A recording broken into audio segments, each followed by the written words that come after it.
నమో వెంకటేశాయ. అభిషేకము అంటే లౌకికమైనటువంటి అర్థం స్నానం. దివ్యమంగళమైనటువంటి రూపానికి అభిషేకం సమంత్రకంగా కొన్ని పదార్థములతో చేస్తే ఆ మూర్తి చల్లబడితే లోకం చల్లబడుతుంది. ఆయన దివ్యమైనటువంటి శరీరము నుండి జాలువారినటువంటి పదార్థం తీర్థమై అవతల వారిలో ధార్మికమైన కోరిక తీరకపోవడం వల్ల పుట్టినటువంటి వ్యగ్రత, ఆ దాని వలన కలిగి పుట్టినటువంటి కన్నీరు పోయి మనసు శాంతి పొందుతుంది. అందుకే అందరూ శాంతిగా ఉండాలి, సంతోషంగా ఉండాలి అంటే అభిషేక ప్రక్రియ చేస్తారు. ఈశ్వరుడికి ఉన్న పేర్లలో ఒక పేరు తజ్జలాన్, నీరు అని. నీటిలోకి తొందరగా ఆవాహన అవుతాడు ఈశ్వరుడు. ఏ ఈశ్వర శక్తిని మంత్రం చేత నీటిలోకి ప్రవేశపెట్టామో ఆ కలశ తీసుకెళ్ళి ఇంతమంది భక్తులు చేత్తో కలశ పట్టుకుని వెళ్ళి ఇస్తారు. ఆ కలశ ఈశ్వరుడికి అభిషేకం చేస్తారు. అయ్యప్ప స్వామి దేవాలయ ప్రాంగణంలో జరిగినటువంటి శ్రీ వెంకటేశ్వర వైభవోత్సవాలలో విశేషాల సమాహారంగా దీన్నంతటినీ కూడా అశేషమైనటువంటి ప్రేక్షకులకు అందించాలన్న సత్సంకల్పంతో ఈటీవీ వారు చేసినటువంటి ఈ ప్రయత్నాన్ని ఆదరించి మీ అందరూ కూడా భగవంతుని యొక్క పరిపూర్ణమైన అనుగ్రహమునకు పాత్రులగుదురుగాక. అతగు సత్యం పరం బ్రహ్మ పురుషం కృష్ణ పింగళం ఊర్ధ్వరేతం విరూపాక్షం విశ్వరూపాయ వై నమో నమః. నారాయణాయ విద్మహే వాసుదేవాయ ధీమహి తన్నో విష్ణు ప్రచోదయాత్. ఓం నమో వెంకటేశాయ.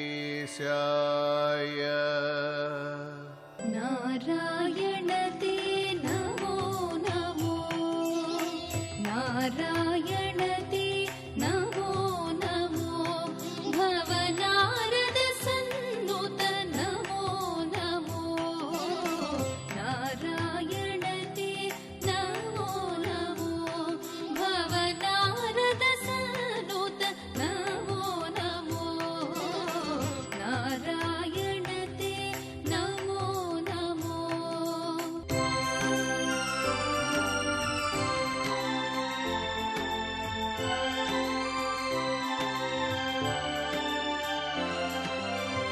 ఆదిదేవ సకలాగమ పూజిత యాదవ కుల మోహన రూపా, ఆదిదేవ సకలాగమ పూజిత యాదవ కుల మోహన రూపా, వేదోత్తర శ్రీ వెంకటనాయక, వేదోత్తర శ్రీ వెంకటనాయక, నాద ప్రియదే నమో నమో.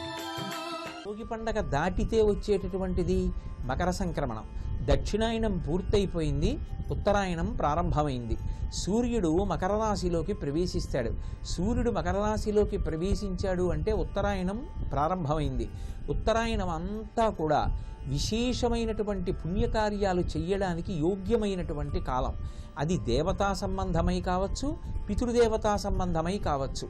ఇద్దరిలో ఎవరికి చెందినప్పటికీ కూడా అది చాలా భగవత్ సంబంధమైన ఆరాధనకి, పితృదేవతలకి కృతజ్ఞతలు ఆవిష్కరించడానికి యోగ్యమైన కాలం. అందుకే మకర సంక్రమణ సమయంలో పుణ్యస్నానాలు చేస్తారు. ప్రవహించేటటువంటి నదులు, వెంకటాచలంలో పుష్కరిణి, ఇటువంటి చోట్ల స్నానం చేసి పెద్దలను ఉద్దేశించి వారి పేరు చెప్పి వారు అక్షయలోకములను పొందాలి అని సంకల్పం చేసి దానాలు చేస్తూ ఉంటారు. అదే సమయంలో అగ్నిహోత్రుణ్ణి ఆరాధన చేసి అగ్నిహోత్రుని యొక్క ఇద్దరు భార్యల పేర్లు స్వాహాదేవి, స్వధాదేవి. స్వాహాదేవి యొక్క అనుగ్రహం చేత దేవతలకు హవ్యం అందుతుంది. స్వధాదేవి యొక్క అనుగ్రహం చేత పితృదేవతలకు కవ్యం అందుతుంది. అగ్నిముఖంగా స్వాహాకారంతో దేవతలను తృప్తిపరచడానికి ఉత్తరాయణ పుణ్యకాలం ప్రారంభమైంది కాబట్టి హవిస్సునిస్తారు, ఆజ్యం ఇస్తారు.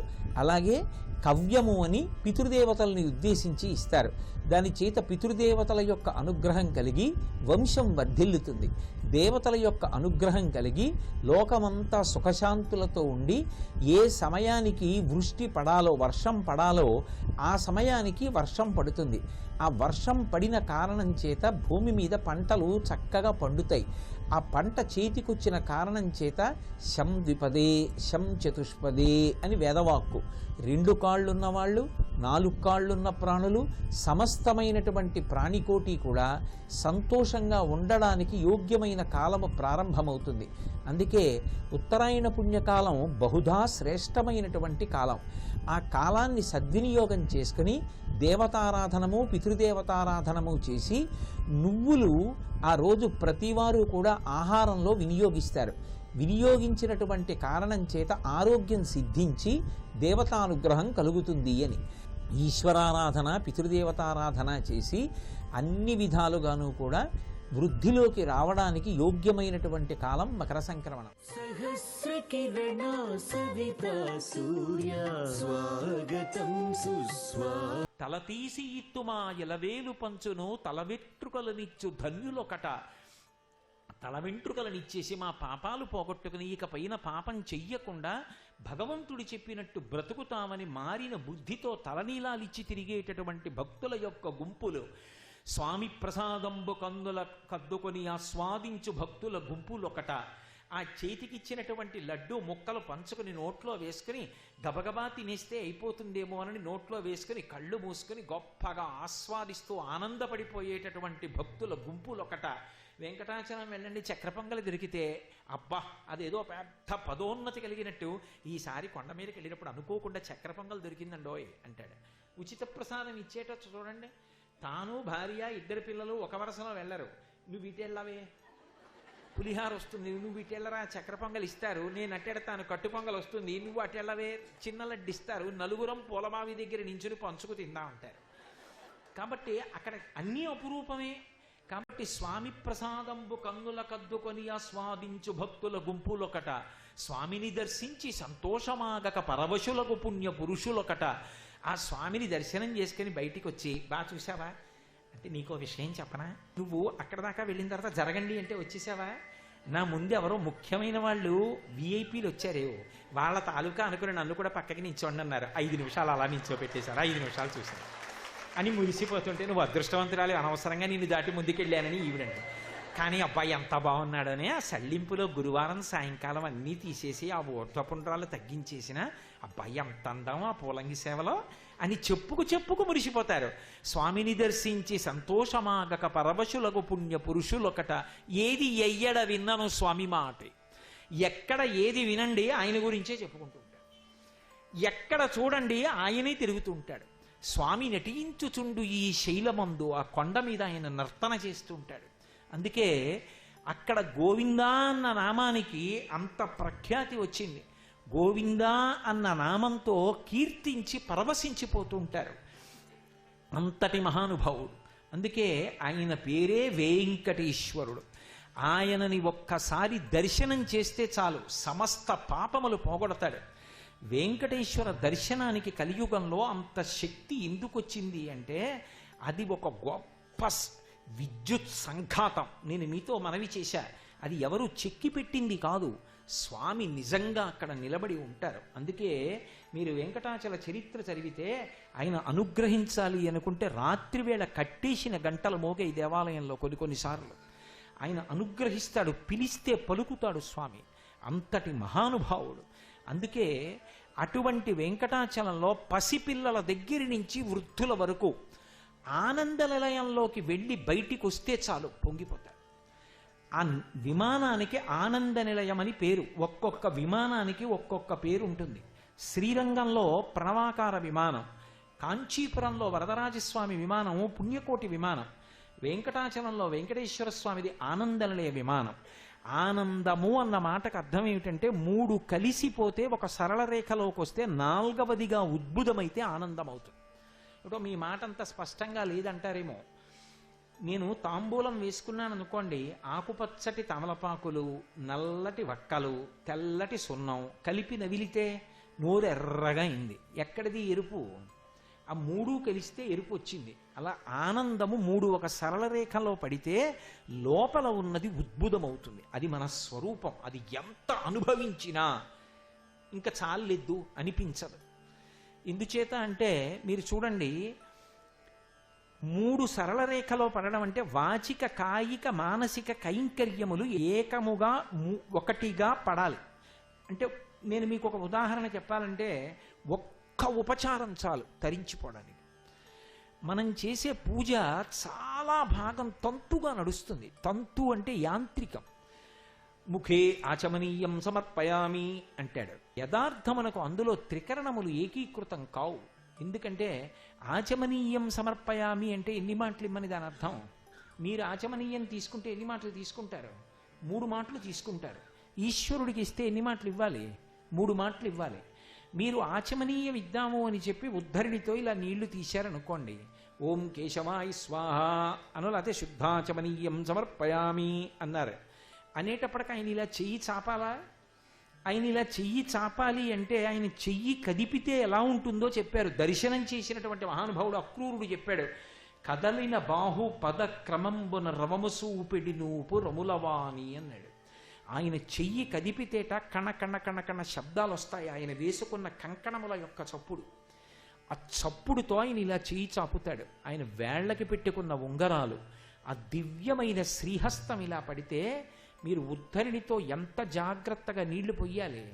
ఆయన చెయ్యి దగ్గరికి తీసుకుని కింద పెరివి మీద పెట్టి చప్పుడు చేయకుండా తాగుతున్నాడు అనుకోండి, అప్పుడు ఆ బాహు ఇలా ఎత్తుతుంటే ఆ చెయ్యి కదు లోకాల్ని రక్షించిన చెయ్యి, ఇందరికీ అభయం మొలిచ్చు చేయి, కందువకు మంచి బంగారు చేయి. ఆ చేయి ఇలా చూస్తుంటే ఇటువైపు ఉపరితలం కనపడుతుంటే మీరు ఆనంద పారవస్యంతో చూస్తుంటే ఆయన మళ్ళీ ఇలా చెయ్యి అంటే మీరు మళ్ళీ 2వ మాట వేస్తే మళ్ళీ ఆయన పుచ్చుకొని 3 మాటలు వేశాక ఇంగిల్ చెయ్యి అలా వదిలేస్తారా? 4వ మాట మంత్రం లేకుండా నీళ్లు పోస్తే ఆయన ఇలా అన్నాడు అనుకోండి, ఆ తడి చేతులు అలా వదిలేస్తారా? స్వామి రా మీ చెయ్యి తుడుస్తానని ఉత్తరీయం ఇలా పట్టుకుని మీ ఎడం చేత్తో ఆయన చెయ్యి పట్టుకుంటే మెత్తటి ఆయన చెయ్యి మీ చేతిలో పెట్టాడనుకోండి, ఆ అరిచెయ్యి మీరు ఇలా ఆయనది తుడిచారనుకోండి, ఆయన చెయ్యి వేళ్ళు ఉంగరాలు తుడుస్తున్నారనుకోండి, అలా అమ్మవారికి ఆచమనీయం ఇచ్చారనుకోండి, మీకు నిజంగా ఎంత ఆనందం లోపల నుంచి ఉద్భుతమైపోయి తర్వాత చెప్పవలసినటువంటి ఉపచారం గుర్తుకొస్తుందా? వెంటనే రాదు. కాసేపు మీరు అలా తన్మయావస్థలో ఉండిపోతారు. అలా ఉద్భుతమైతే ఆనందం అంటారు. వాచికం అంటే ఆచమనీయం సమర్పయామి నోటితో అనాలి, కాయికం ఉద్ధరిణితో నీళ్లు పొయ్యాలి, మానసికం ఆయన చెయ్యి కనపడాలి. తమలపాకు తీసి ఇలా అంటే ఎలా అయింది ఆచమనీయం? అది ఎలా పూజ అయింది అంటే తొంత అయింది అప్పుడు. అంటే అది నోటితో అంటున్నాడు, మిగిలిన 2 లేవు, అది ఈశ్వరుడు తీసుకోనని చెప్పాడు. పత్రం పుష్పం ఫలం తోయం యోమే భక్త్యా ప్రయచ్చతి. ఆ భక్తితో 3 ఏకీకృతమైతే పుచ్చుకుంటా. ఒక్క ఉపచారం చాలు తీసుకుంటా. ఎందుకు నాకు? గంటల పూజలో నీ మనసు అక్కడ లేకపోతే 3టిలో 1 లేదు కాబట్టి పుచ్చుకోను. అందుకే ఈ 3టిని ఏకీకృతం చెయ్యాలి అంటే చాలా కష్టం. మనసుని నిలబెట్టాలి. మనసుని నిలబెడితేనే చేయగలరు. అసలు నిజానికి బాహ్య పూజలో ఎంత సంతోషిస్తారో మానసికంగా ధ్యానం చేస్తూ కూర్చోవడంలో అంతకన్నా 1,000,000 రెట్లు ఆనందాన్ని పొందుతారు. ఆ అంతర్ముఖత్వంలో ఆనందనిలయ విమానానికి ఉన్న గొప్పతనం ఏమిటంటే మీ ప్రయత్నం లేకుండా ఈ 3 ఒకటి చేసేస్తాడు.